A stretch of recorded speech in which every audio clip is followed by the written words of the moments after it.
science had to agree at when a body was dead, because it doesn't die, it just keeps, because we're mostly we're lots of water, but we're also bacteria and all kinds of critters. We're creatures, just so many trillions of creatures. And just because the host body stops nurse doesn't mean the host body stops being alive. So an agreement had to be made as to when death is registered, because it doesn't really happen. So all of your creatures are spreading far and wide in the wind and all through the gardens and just about everywhere else. And all of them are you, and all of them are listening. And yes, they may very well incorporate themselves into a new form, a new body, baby, just about, why do you think babies cry? They're going like, what the fuck just happened there? So many people I know say to me, I'm not like my family. I mean, it's reincarnation, but it's not the reincarnation that says boing, boing, boing, boing. And we don't have to have been important.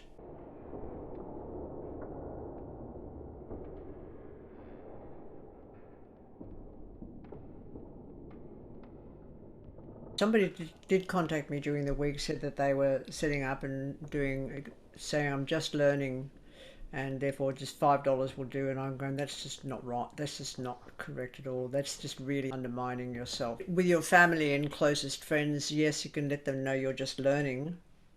But when it comes to the second hand group of people, whether it's numerology or tarot, make sure you set yourself up and you don't allow people to question your integrity.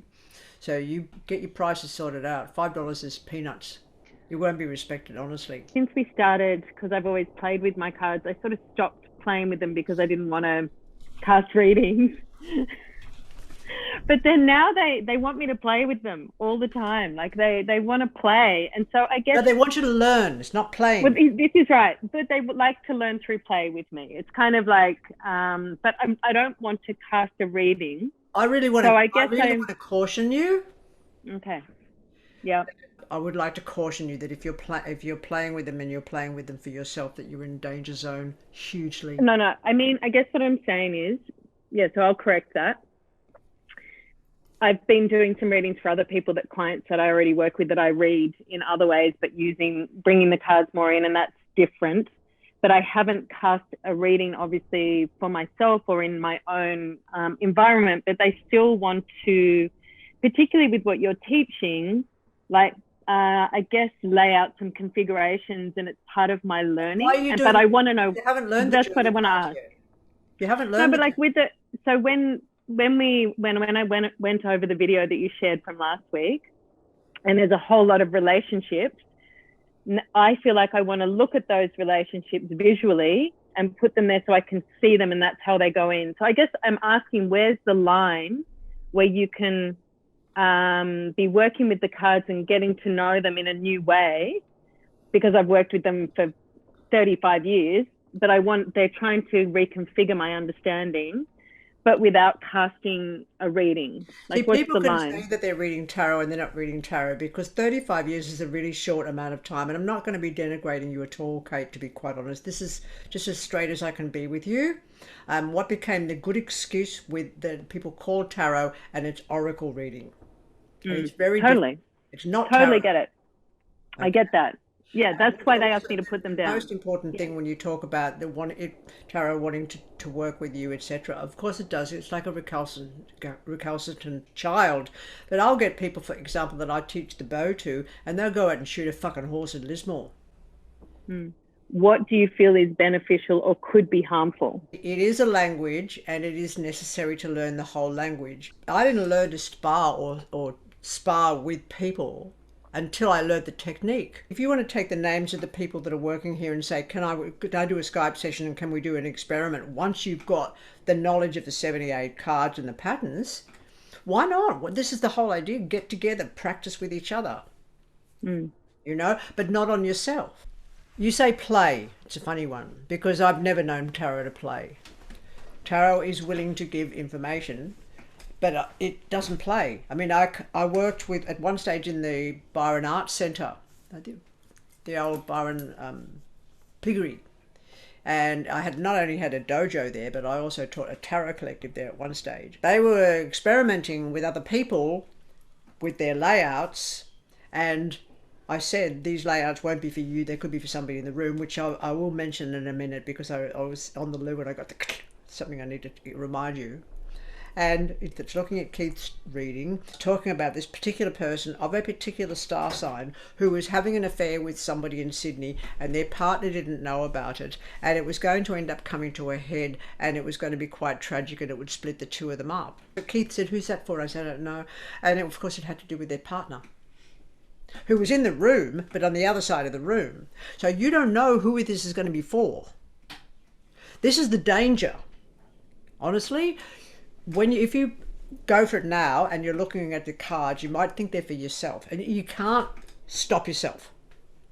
This is, again, there's a danger to this. People can't stop themselves from thinking, "Oh, I wonder if that's for me." Oh, particularly if they see something they like, "I wonder if that's for me."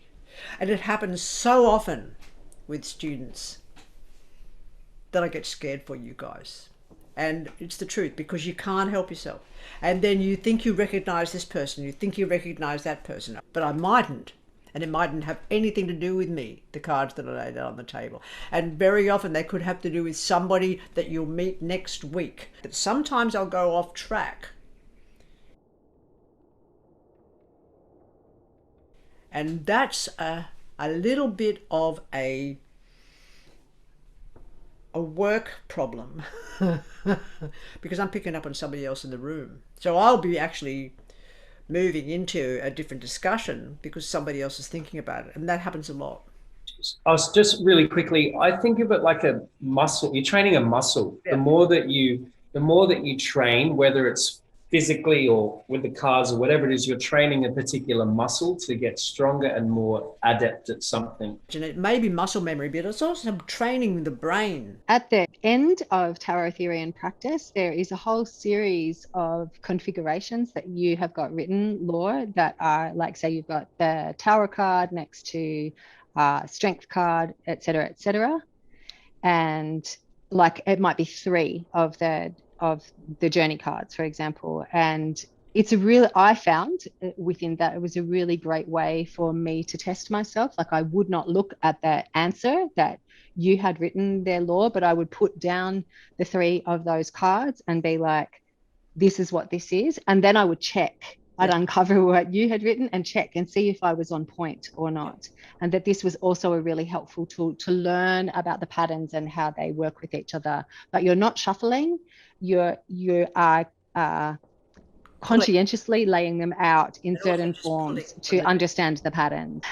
When laying out the spreads, will tarot often repeat the same theme throughout a reading? Where I did one during the week where I did a dead reckoning and a Stargate, and it looked like the Stargate was basically repeating the dead reckoning. The repetitions are very interesting, and tarot will continue to tell you the same information. It was interesting because the dead reckoning, it opened up with an 8 of Swords crossed with the Tower. Woo! And it was someone I knew, and I thought, oh no. Anyway, we went ahead and proceeded with that. Were they in a hostage situation?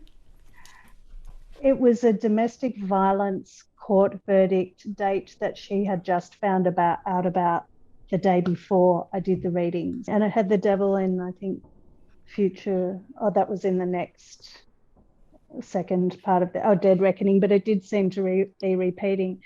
But when it came up again, similar theme in the Stargate, I didn't know if I was overlaying myself onto the Stargate. It's fine to question yourself in that instance, but you don't have to show it to anybody else. Your consciousness will go through all, you'll be pulling everything you've learned, everything you know, and then yes, you may very well question yourself, but you're going to go ahead and say it anyway because you see it. First, the dead reckoning spreads felt comfortable, but the Stargate, I felt a bit of a disconnect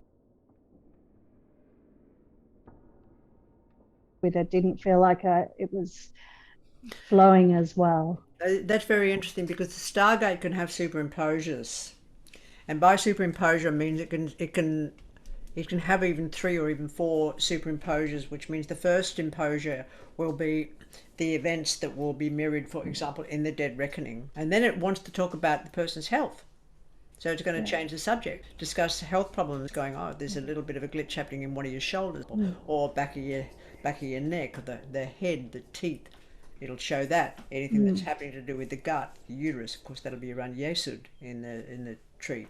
So that'll be your second superimposure. A third superimposure can very often be events on a worldwide ecological or environmental level, but not that's coming from a news broadcast, like the earthquake that took out Fukushima, that took out New Zealand in 2011. These will show up. 2008, for example, it'll show up all through the Stargate was showing up the volcanic eruptions. And that happened in Chile, and of course it happened in Reykjavik.